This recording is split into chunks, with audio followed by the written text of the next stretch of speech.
قال المؤلف في هذه الآية قوله تعالى الذين ينفقون أموالهم في سبيل الله. من هذه الآية ينفقون أموالهم في سبيل الله، هذه الآية جملة لبيان كيفية الإنفاق الذين تقدم.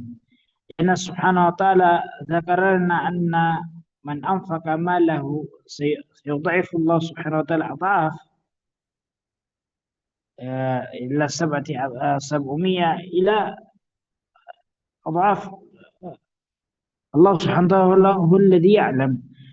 وبين الله سبحانه وتعالى في هذه الآية كيفية تلك الإنفاق المذكورة الذين ينفقون أموالهم في سبيل، فقال الذين ينفقون أموالهم في سبيل الله. نعم، فقال هذه الآية بيان كيفية الإنفاق الذي تقدم، وإنفاق الذين ينفقون ثم لا يتبعون ما أنفقوا منا ولا أذى. Ang aya na to na alladhina yunfiquna amwalahum fi sabilillah ay pinapaliwanag yung pamamaraan ng pagbibigay ng tustos na binanggit ng Allah subhanahu wa ta'ala na bibigyan niya ng gantimpala na abot ng 700. Sabi niya yung pamamaraan na yun ng infaq na binanggit ng Allah subhanahu wa ta'ala, sila yung mga tao na nagbibigay ng tustos o nagbibigay ng tustos. At yung kanilang binibigay na tustos para kay Allah subhanahu wa ta'ala, thumma la yutbi'una ma anfaqu mannan wala adan. Yung kanilang binibigay na tustos para kay Allah subhanahu wa ta'ala, hindi nila sinusundan ng panunuyo o hindi nila sinusundan ng panunumbat ng manna wala adha. Di kaya naman nila yung sinusundan ng mga salita na nakakasakit, adhan, hindi gawain na nakakasakit sa mga taong kanilang binigyan ng tustos para kay Allah subhanahu wa ta'ala. Binanggit dito ng mu'alif kung anong ibig sabihin ng man, yan ay naipaliwanag na natin, ganun din ang al-adha. Binanggit ng Allah subhanahu wa ta'ala dun sa ayan, yung kanyang sinabi na yung nabanggit sa aya na nung sabi na alladhina yunfiquna amwalahum fi sabilillah thumma la yutbi'una ma anfaqu. Ano yung ibig sabihin ng thumma? Sa kitab na Al-Kishaf, ang ibig sabihin ng thumma ay idharu tafatu bayna al-infaq wa tarki al-manni wal adha. Ibig sabihin sa yung thumma ay dito ay pinapakita ng Allah subhanahu wa ta'ala kung ano yung pagkakaiba ng mga tao nagbibigay ng tustos at yung mga taong hinahayaan nila ang panunumbat at paggawa ng nakakasira o di kaya nakakasama sa ibang tao. Naam. Wa natarku ma khairun min nafsil infaq. Yung sabihin ng Allah subhanahu wa ta'ala, mas mainam daw na wag manumbat ang tao di kaya gumawa ng nakapinsala sa iba kaysa magbigay ng panustos. Kumbaga, hindi mo kayang magbigay ng panustos para kay Allah subhanahu wa ta'ala na walang kasamang panunumbat at walang kasamang nakapinsala sa iba, mas mainam pa na hindi ka na lang magbigay at basta maiwan mo yung panunumbat at paggawa ng nakakasama sa ibang tao. Kama ja'ala al-istiqamata lil imani khairun min ad-dukhuli fi qawli. Itong ganun din itong mga aya na binanggit dito ng Allah subhanahu wa ta'ala na kagaya ng una na binanggit ng Allah.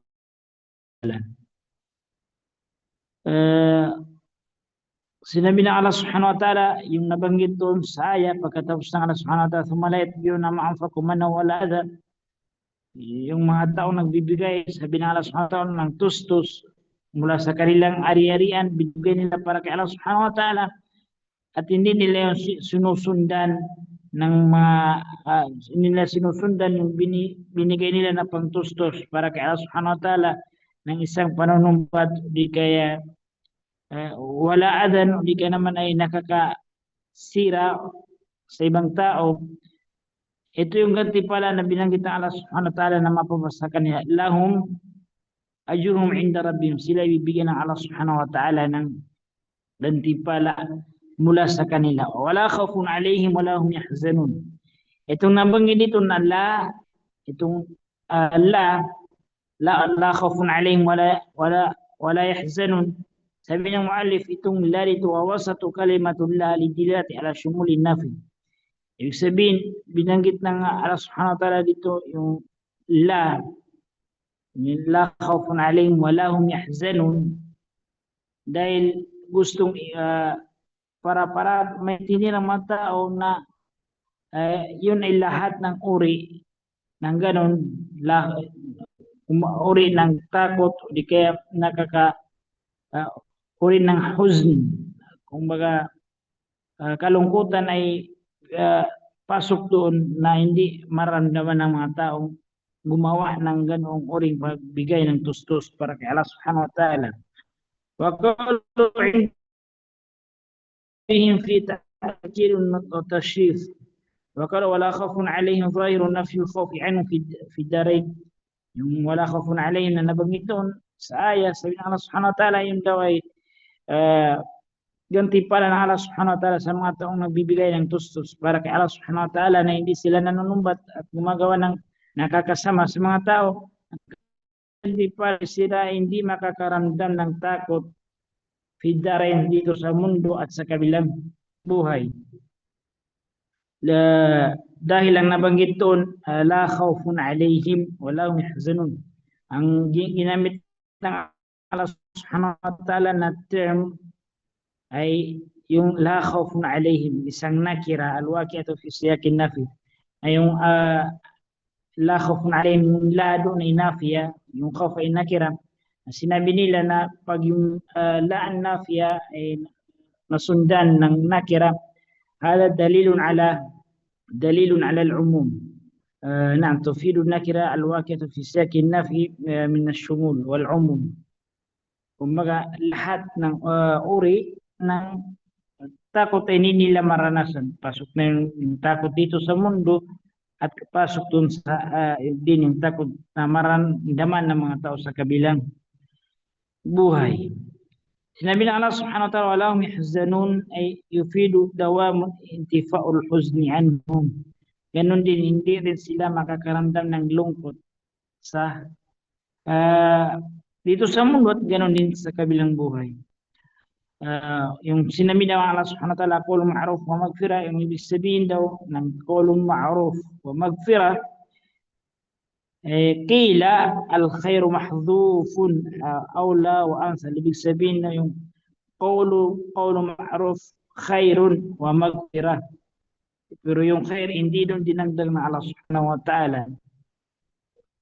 Pwede kayo naman ng qawlun ma'ruf awla, pwede nyo ng mahduf doon sa aya na yun. O di kaya qawlun ma'ruf amsal, pero hindi doon binanggit ang Allah subhanahu wa ta'ala. Yan ay kasama sa mga pamamaraan ng mga wikang Arabic na minsan ay hindi nila binabanggit yung khabar. Yan ay alam nyo sa pag-aaral nyo sa patungkol sa kawaid an-nahwiyya. Basta ang tandaan nyo na ito yung gantimpala ng Allah subhanahu wa ta'ala sa mga tao nang bibigay ng tustos para kay Allah subhanahu wa ta'ala na hindi nanunumbat at hindi gumagawa ng nakasama sa ibang tao. Sila hindi makakaroon dito sa mundo at sa kabilang buhay at hindi rin sila makaranas ng lungkot dito rin sa mundo at sa kabilang buhay na kabilang buhay. Ito namang nabanggit dito ng Allah subhanahu wa ta'ala na khairun min sadaqati, yung khairun min sadaqati yatbawa hada, yung khairun min sadaqa, ang ibig sabihin ng khair doon na binanggit ng Allah subhanahu wa ta'ala ay itong binanggit ng surah qawlu ma'ruf wa maghfirah ay isang mubtada at ang kanyang khabar ay khairun min sadaqa. Ibig sabihin yung pagsasabi ng mabuti o di kay pagpapasensya ay mas mainam kaysa magbigay ng tustos o magbigay ng kawanggawa na may kasamang panunumbat, di kay pag may nakakasama sa ibang tao. Yun daw ibig sabihin na khairun min sadaka. Ibig sabihin to, khairun min sadaka ay khabar ng nauna na qawlun ma'ruf wa magfira. Parang sinabi ng Allah subhanahu wa ta'ala, qawlun ma'ruf khairun min sadaqatin yatba'uha hadha. O di kaya qawlun ma'ruf wa magfiratun awla min sadaqatin yatba'uha hadha. نعم أو والمن نعم. وجاز الابتداء بالنكرة لأن الأولى تخصص في الوصف والثانية بالعطف سبين كيد سنكجان مكسيم لا yung قول معروف خير من صدقة قول معروف خير من صدقة ودي قول معروف كي تميل تهينو ومغفرة أي لا أريد أن بس أن القول بالمعروف من المسؤول السائل وهو التأنيس والترجة بما عند الله يعني بيكسبين أن قول معروف نبنجدو أن قول معروف سبين المؤلف والمعنى أن القول والمعنى أن القول المعروف من المسؤول للسائل وهو التأنيس والترجية بما عند الله ورد الجميل خير من صدقة التي يتبعها هذا بسبين ang pagsabi ng mga taong hinihingian, yung taong may nanlilimos sa kanila, ang pagsabi nila sa taong nanlilimos o di kay humihingi sa kanila ng salita na nakakapagsaya sa kanila, ta'nis, naam. O di kay sila ay magbabanggit sa kanila ng salita na sila ay wala nang sila ay wag mawala ng pag-asa sa biyaya ng Allah subhanahu wa ta'ala sa biyaya ng Allah sa kanila. Pag sasalita ng mabuti para sa kanila, ayun daw ay mas mainam kaysa sila ay bigyan ng yung mga nanlilimos sa kanya, bigyan niya ng sadaka at pagsasabihan niya sila ng salita na nakakasakit sa kanila. Ibig sabihin, mas mainam na huwag ka na lang magbigay ng sadaka at magbanggit ka ng mga salita na makakapagsaya o di kaya makakapawi sa lungkot ng mga taong nanlilimos sa iyo o humiling sa iyo. Kaysa ikaw ay magbigay ng sadaka o magbigay ka ng kawanggawa at kasama na doon ang panunumbat o di kaya pagsabi ng mga salita na nakakasama ng loob sa mga taong humihingi sa iyo. وقد ثبت في صحيح مسلم عنه الكلمة الطيبة الصدقة وإن من المعروف أن تلقى أخاك بوجه طلق. Nabanggit din sa hadith ng Propeta sallallahu alaihi wasallam na ang mabuting salita ay isang kawanggawa o isang sadaka. Kasama sabi niya sa mabuti na gawin ng tao, ang talqa akhaka biwajhin talik. Ang talqa akhaka biwajhin talik, kung makasalubong mo, hindi salubungin mo yung kapatid mong manampalataya sa Allah subhanahu wa ta'ala biwajhin talik, na ang pinapakita mo ay maliwalas na pagmumuka. Kung mga hindi nakikita sa na ikaw ay galit o di kaya parang ikaw ay nagsasawa sa ugali ng iyong kasamang Muslim, kundi maliwalas na pagmumuka. Yan ang ibig sabihin ng khairun min sadaqati yatba'uha adha. Yung qawlun ma'ruf wa magfiratun khairun min sadaqati yatba'uha adha. Ibig sabihin ang mas mainam na huwag ka na lang magbigay ng sadaka kung yun ay susundan mo ng panunumbat o di kay nakakasama ng loob. Yun ang sinabi ng Allah subhanahu wa ta'ala. Wal muradu bil maghfirah, ibig sabihin ng maghfirah na banggit sa ayah, yung qawlun ma'ruf wa maghfiratun. Ang ibig sabihin ng maghfirah doon, asratul khillah وسوء حالة المحتاج والعفو عن السائل إذا صدر منه من الإلحاح. نعم, ما يكفر صدر المسؤول. Ibig sabihin ng magfira doon, yung qawlu ma'ruf wa maghfira. Ang ibig sabihin ng magfira doon ay yung paglilihim mo sa ah, paglilihim mo, yung ipaililihim mo sa mga tao ang kalagayan ng taong nangailangan. Para hindi mapahiya yung mga taong humiling sa iyo, ay ililihim mo sa kanila kung ano yung kanilang kailangan, di ano yung hiniling nila sa iyo. Di kaya naman ay sabi niya ay ang wal-afu anis sa'il idha sadar minhu min al-ilham. Di kaya naman yung pagbibigay ng pasensya sa mga taong mapilit, kumbaga yung humihiling sa iyo, di kaya nandiling mo sa iyo, pinipilit ka na ikaw magbigay, kahit ayaw mo, pero pinipilit ka. Sabi niya Allah subhanahu wa ta'ala, qawlun ma'ruf wa maghfira, yung pagpasensya mo sa kanila, sa pamimilit sa iyo, ay mas mainam yung kaysa magbigay ka sa kanilang sadaka at sila ay susumbatan mo, di kaya sumbatan mo sila sa kanilang pagiging mapilit o di ka sa kanilang gawain na panlilimos o di kaya pangihingi sa ibang tao. Wakil al-murad al-afu min jihati sa'il.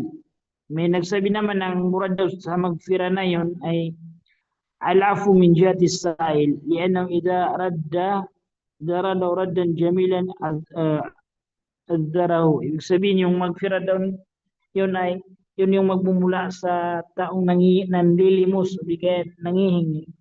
Dahil sabi niya yung taong nanlilimos ay sila ay nagbibigay ng pasensya pag sila ay sinagot ng maayos. Kumbaga, sila ay nanglilimos at sinabi sa kanila ng maayos. Kumbaga, kung wala kang may bigay, kausapin sila ng maayos. Di kaya bigyan mo sila ng mga salita na nakakapagsaya sa kanila. Sabi niya, yung hindi pagbigay sa kanila, kung hindi nila nakuha yung tulong na nais nila at kinausap siya mabuti, ay yun daw ay sila ay magbibigay ng magfira kung sila ay magbibigay na hindi mo natugunan ang kanilang hiling. Wakil al-murad, may nagsabi na ng ibig sabihin ng magfira doon ay yuaddi ila magfira khairun min sadaqa, ay ghufranullahi khairun min sadaqatikum. May mga ulama naman na nagsabi ng ibig sabihin ng magfira doon ay ang murad daw ng magfira doon na binanggit ng Allah subhanahu wa ta'ala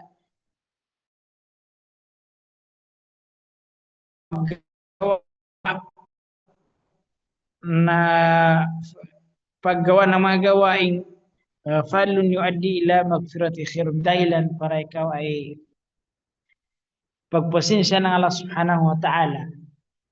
Yung paggawa ng mga gawain na ikaw ay yun ay maging dahilan para ikaw ay pagpasensya ng Allah subhanahu wa ta'ala ay mas mainam daw yung kaysa pagbibigay ng kawangga o pagbibigay ng sadaqah. Ay ghufranullahi khairun min sadaqatikum. Di kaya naman sa iba pang salita, ang pagbigay ng Allah subhanahu wa ta'ala ng pasensya ay mas mainam kaysa pagbigay yung ng kawanggawa. Naam. Yan ang ibig sabihin ng magfira. Tatlo ang ibig sabihin ng magfira. Kung dumating sa exam, o tanong kung ano yung ibig sabihin ng magfira, ilan ang tafsir na binanggit sa magfira, ay ito yung tatlong tafsir na ang unang ibig sabihin ng magfira ay yun ang pagbibigay, yun ang paglilihim sa nakakahiya bigay, paglihim sa mga pangangailangan ng nanlilimos para hindi sila mapahiya, at yung pagpapasensya sa kanila sa pangulit nila.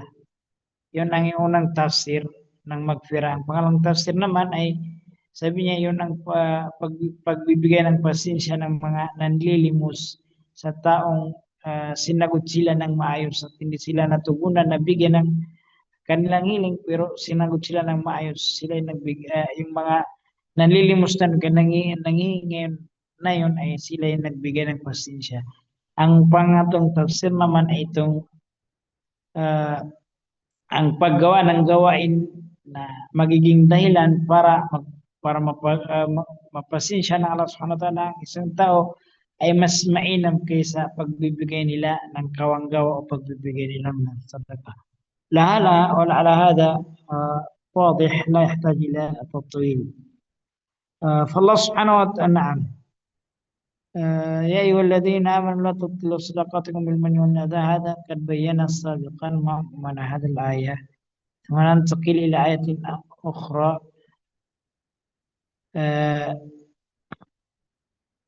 قوله تعالى يا أيها الذين آمنوا لا تبطلوا صدقاتكم بالمن والأذى. Itong aya na binanggit ng Allah Subhanahu wa Ta'ala na okay mga mananampalataya, la tutilu sadaqatikum bil manni wal adha, o inyong hayaan na masira o mawalan ng masira yung inyong pagkawanggawa. Ibig sabihin, hindi kayo magbigyan ng gantimpala ng Allah Subhanahu wa Ta'ala sa inyong kawanggawa sa pamagitan ng bil manni wal adha, paggawa nyo ng man. Kaya paggawa nyo ng panunumbat sa mga taong binigyan nyo ng tulong, di kay kawanggawa, wala daw di kayong paggawa nyo sa kanila ng nakakapinsalo, di kayo nakakasama sa kanila. Qala al-ibtalu lis-sadaqat idhabu athariya wa ifsadu manfaatiha. Itong ya ayyuhalladhina amanu la tubtilu sadaqatikum, ang ibig sabihin daw ng pagwawalang bisa sa sadaqa ay idhabu athariha, kung mawawala ang athar ng pagbibigay ng sadaka. Kung parang hindi ka lang nagbigay ng sadaka, wa ifsadu manfaatiha, at hindi rin mapapakinabangan yung binigay mo ng sadaka. Yun daw ang ibig sabihin ng batlu sadaka, pag nawala yung mga pakinabang ng sadaka, yung pagkawala ng pakinabang ng sadaka at nasira yung kung hindi mapakinabang ng sadaka, yun daw ang ibig sabihin ng ibtal as-sadaqah. Kaya Allah Subhanahu wa Ta'ala la tutilu bimana la tutilu sadaqatikum bil manni wal adha o bi ahadihima. Bimana la tutilu sadaqatikum bil man أو بالأذى. نعم. أو بكلا المذكورة بمعنى بالمن والأذى. كالذي نعم أي إبطالا كالإبطال الذي على أنه نعم على أنه نعت لمصدر محذوف يكسبين. الله سبحانه وتعالى وغني عنده hayaan mo mapawalang bisa, hindi kay mapawalang yung la tutilu sadaqatikum bil manni wal adha. Yung huwag niyong hayaan na mawala ng pakinabang ang inyong pagbibigay ng sadaka sa pamagitan ng panunumbat at paggawa ng nakakasama sa ibang tao, kagaya ng kagaya ng mga kalladhi yunfiqu amwalahu riya'an, bigay sila ng sadaka na ang dahilan nila ng pagbibigay ng sadaka ay riyaan, na sila ay nagpapakitang tao ng kumuha. Sila nagbibigay ng sadaka bilang pakitang tao, hindi para kay Allah Subhanahu wa Ta'ala. At dito naman sa aya, binanggit ng Allah Subhanahu wa Ta'ala ay li'ajli riya al-hal o ينفق مرائيا لا يقصد بذلك وجه الله وثواب الآخرة بل يفعل ذلك رياء الناس إشلالا لثنائه عليه. Sabihin, wag yung hayaan na kayo magbigay ng sadaka, katulad huwag yung hayaan na mawala ang pakinabang ng inyong sadaka, kagaya ng ginagawa ng mga tao nagbibigay ng sadaka na sila ay nagpapakitang tao para masasabi ng mga tao na sila ay taong mapagbigay o anumang papuri na nais nilang makamtan. Na ang ibig sabihin daw ng mga tao na yun na yung fiqhu amwalang ria'an nas, sila ay nagbibigay ng panustos para masabi ng mga tao na sila ay mapagbigay. Yung mga taong binanggit ng Allah subhanahu wa ta'ala na sila nagbibigay ng tustos, napakitang tao lamang, ang binanggit to, ang mga tao na daw na yun, sabi ng mu'allaf ay humul munafiqun, ay wakila al-murad bi al-munafiq, bima na huwag kayong magbigay ng sadaka kagaya ng ginagawa ng mga munafiq. Bidalil qawli ta'ala wala yu'minu billahi wal yawmil akhir. Dahil ang mga munafik ay sila hindi totoong naniniwala kay Allah subhanahu wa ta'ala at sa kabilang buhay. Kundi ang mga munafik ay pakitang tao lang ang kanilang ginagawa o kay sinasabi ng pananampalataya kay Allah, kundi ang katotohanan na nasa puso nila, sila hindi naniniwala kay Allah subhanahu wa ta'ala at hindi rin naniniwala sa kabilang buhay.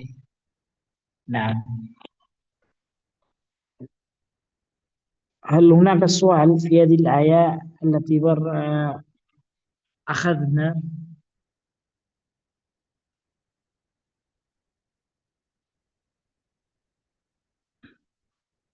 إلا نستمر. قال المؤلف قوله تعالى فمثلك مثل صفوان. فقال صفوان الحجر الكبير الأملس. Ito tinatawag sa wikang Irano nitong Safwan, sa wikang Marano nitong Safwan na tinatawag sa amin na dalama. Di ko alam kung ano yung wika ng ibang kapatid na Pilipino sa Safwan, pero ito yung tinatawag sa amin na dalama. Itong minsan yung ginagamit din para magpatalim ng mga patalim. Akala yung bato, ibig sabihin ito yung malaking uri ng bato na itong Safwan. Famathaluhu kamathali Safwan. As-Safwan al-hajar al-kabir al-amlas. Akala al-akhar Safwan jamu Safwana. Akala al-Kisai Safwan wahid wa jamu Safiyun wa Safi. Itong ang kailangan natin dito yung ibig sabihin ng Safwan nitong al-hajarul kabirul amlas, isang napakalaking bato na itong Safwan. Wa yajuzu an yakuna jam'an, yan ay sa lugha, itong jamo, ito ba ay jamo, ito ay mufrad, yan ay patungkol sa lugha at hindi natin yan pangimasukan. Na wa aula likul alayhi turabun fasabahu wabil. Ang ibig sabihin ng wabil naman na binanggit dito al-mataru syadid, ibig sabihin yung bagyo, sabihin ng wabil. Famathalu kamathali Safwanin alayhi turabun fasabahu wabil. Yung mga tao nagbibigay ng kawang gawa o di kaya nagbibigay ng sadaka, na sila'y nagbibigay ng sadaka na pakitang tao lamang ang kanilang pagbibigay ng sadaka, ay sila'y may halin tulad sa famathaluhu, yung ginagawa nila ay may halin tulad sa isang napakalaking bato, na yung bato na yon ay may nakadikit o di kaya may nakadikit doon na mga lupa. Sabi na yun, fasabahu wabil, at biglang bumuhos ang malakas na ulan at doon bumagsak sa mga lupa na yun na nakadikit sa malaki na bato at naalis nung bumagsak yung malakas ng ulan, naalis yung nakadikit na lupa at ang natira lang ay yung bato na layak biro na sinabi ng Allah subhanahu wa ta'ala layak biro ala syai' mimma kasabu. Naam, kasunod ng aya na yun. Sabi ng Allah subhanahu wa ta'ala mathala subhanahu wa ta'ala hadha al-munfiq bi Safwan alayhi turab. Ang Allah subhanahu wa ta'ala inihalin tulad ng Allah subhanahu wa ta'ala ang mga taong nagbibigay ng kawanggaw, di kayo nagbibigay ng panustos na pakitang tao lamang na parang silang Safwan, para silang malaking bato na may nakalagay o di kaya may lupa sa kanilang ibabaw. Dhunudan ardan naan yadhunnu dhan ardan mumbitatan tayyiba. Na pag nakita na yung mga tao, ang malaking bato na yun, nasa ibabaw ay may lupa, isipin nila ng yun ay isang napakabuting lupain na pwedeng tubuan ng anumang pananim. Kaya asabahu wabilun minal matar, ibig sabihin, sinabi niya na hanggang sa dumating yung oras na yung tingin ng mga tao sa bato na yun na may lupa sa kanyang ibabaw ay bigla na lang nabagsakan ng malakas na ulan at yung nakikita nila ng lupa ay naalis at ang natira lang yun ay yung bato na napakatigas, napakalaki at napakatigas na bato. Sabi ng mu'alif, wabakiya saldan ay ajrada ng anakiya minat turabi lalzi kana alayhi. Bimana wala nang natirang lupa sa bato na kundi ang natira lang ay halis na bato. Ganun ang mangyari sa mga murain nagpapakita kay Allah Subhanahu wa Ta'ala. Akala nila, yung ginagawa nila na pagbibigay ng tustos, tustos na pakitang tao ay patuloy yung pakinabang nila. Akala nila na dahil sila ay pinupuri ng mga tao, itong si Fulan ay maghilig, magkawang-gawa, itong si Fulan ay nagbibigay ng panustos para kay Allah Subhanahu wa Ta'ala. Akala nila yung nararamdaman nilang saya sa pagbibigay nila ng sadaka ay patuloy na yun, pero bigla na lang darating sa kanila ang kamatayan at walang matitira sa binigay nila na kawang-gawa. Kung ang matitira lang sa kanila ay yung akala nila na yun ay mapakinabangan nila, darating ang oras na wala nang matitira sa kanilang ginagawa. Yung papuri nila, yung akala nila ay patuloy na papuri at akala nila yun ay mapakinabangan nila, ay mawala yun dahil sa kamatayan, dating sa kanilang kamatayan at hindi nila papapakinabangan ang papuri ng mga tao sa kanilang ginawa at wala silang makakamtan ng gantimpala mula kay Allah Subhanahu wa Ta'ala. Ilang muallif, fakadhalika hadha al-mura'i fa inna nafaqatu la tanfa'uhu.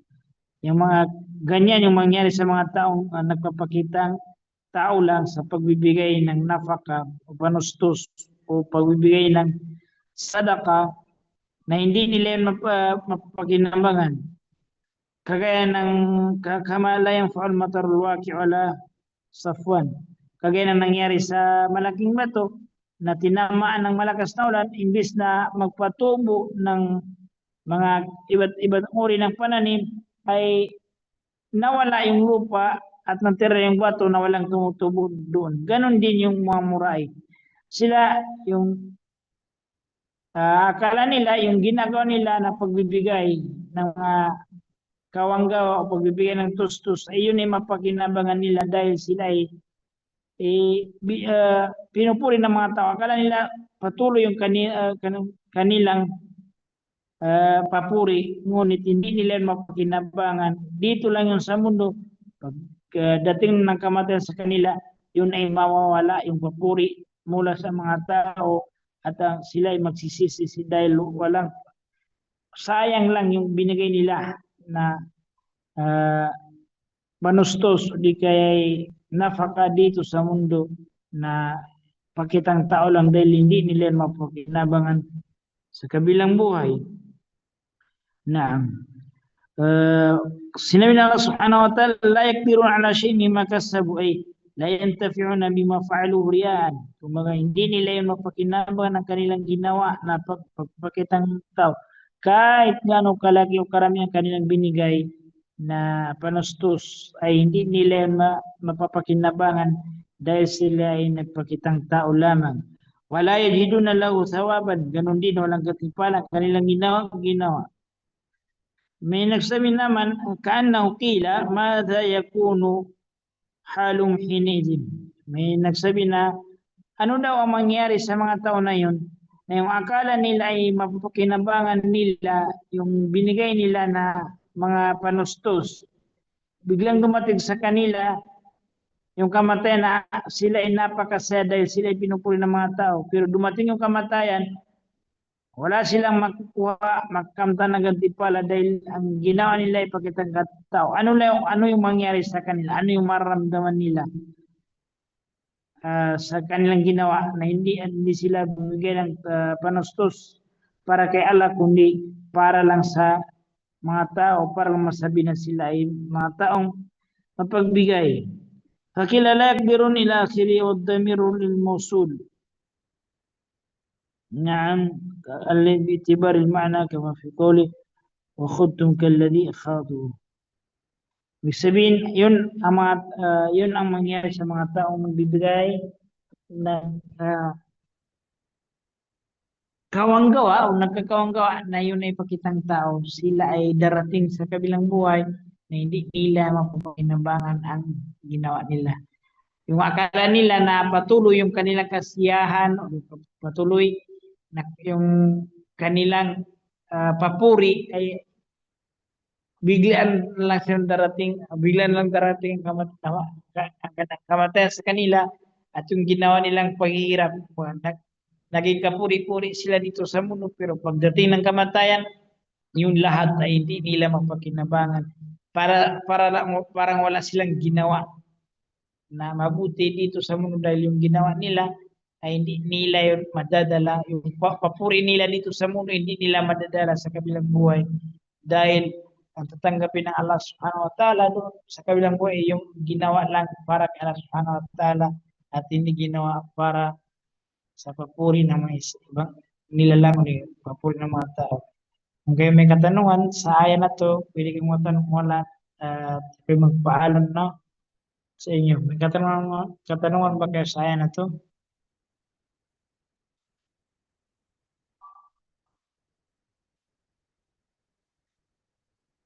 Assalamualaikum warahmatullahi wabarakatuh.